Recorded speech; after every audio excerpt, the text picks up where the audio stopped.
Outdoors.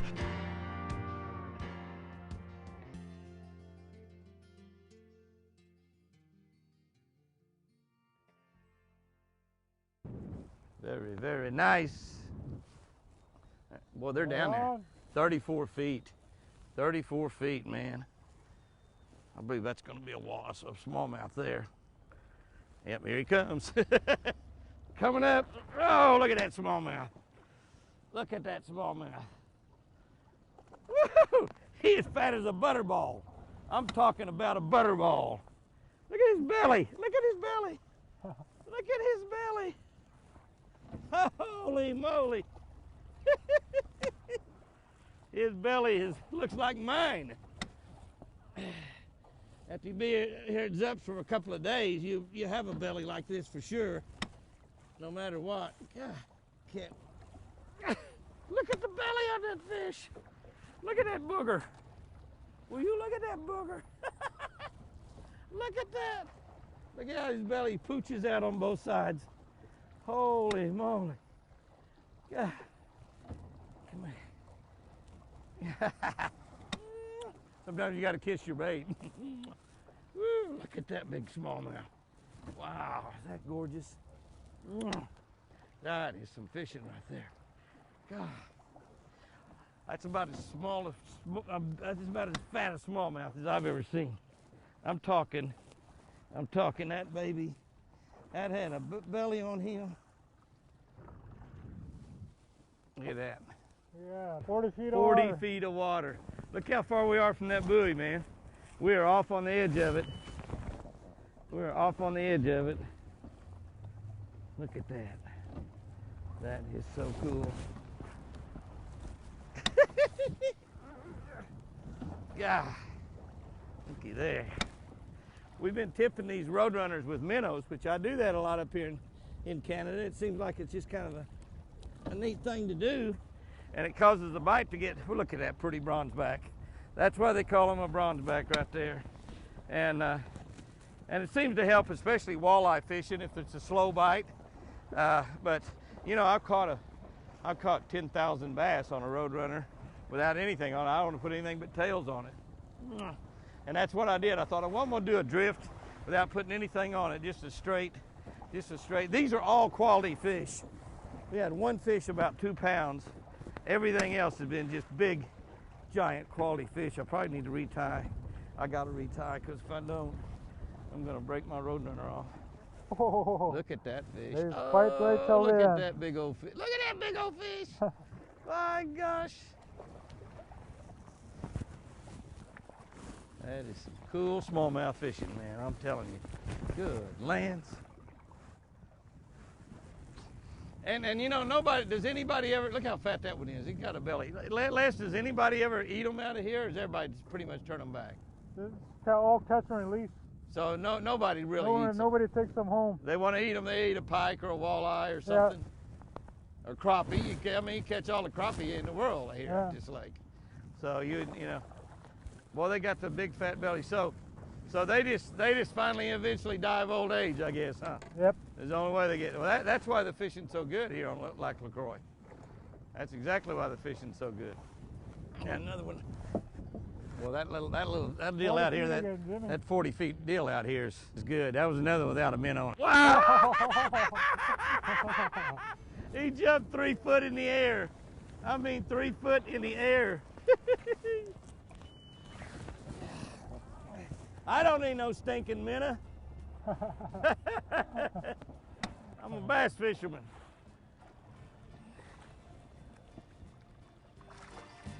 Here, baby doll. I go to reach for him, and we go down on the wave, and he's 2 foot away. My goodness. God, look at that, another big 5-pounder.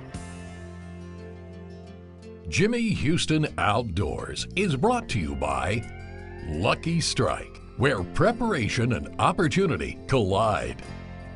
By Jackson Kayak, Advantage Fisherman. By Orion Coolers, never lose your cool. By Soft Science, supreme comfort footwear for the angler, and by Bass Pro Shops. Your adventure starts here.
Houston's Helpful Hints is brought to you by Jimmy Houston High-Tech Performance Fishing Rods.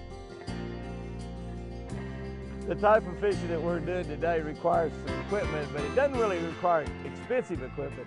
As a matter of fact, one of the things that you need for sure is a buoy, and these things are very inexpensive. I keep about 8 or 10 of them in my boat because, quite honestly, I don't always get them all picked up. As a matter of fact, I write my name on all of them. So if on your lake, if you find one of these floating and it says Jimmy Houston on it, please send it back to me. I need them. And these things you buy in a pack for $4 or $5. They're just a few bucks, not very expensive. We're using inexpensive rod and reels. These rod and reels sell for $49.95 at Bass Pro and at Walmart. This is Jimmy Houston Hog Hunter Camo Combo. Extremely good rod and reel for the money. Probably the best buy in the fishing rod marketplace today. And of course, the thing to be able to find the fish and find how deep they are and see them is a fish locator. Now again, I use really good locators, but they're not tremendously expensive. I use Ray Marine Dragonfly units on all of my tracker boats, and they make them in a 4-inch screen, a 5-inch screen, and a 7-inch screen. And the good thing is that they're very inexpensive. Started a couple $100, and they're all less than $1,000. This is the top of the line Dragonfly that I have. It's got gold GPS, it's got down vision, it's got regular sonar, split screen, top bottom screen, just about everything you want on a locator. And yet it's very expensive. So inexpensive you can put it on aluminum boats, you can put it on John boats, you can put them on, I even have one on my Jackson kayak. And so they're very simple, very easy to use, and you don't need expensive equipment. But you need to be able to have a little patience, look and find structure that's offshore, and when you do, drop that Roadrunner down there, catch you some little big smallmouth. Well, it's late in the day and the sun's getting low. Caught me a big one, but I let it go. I sure had fun just watching him stretch my line.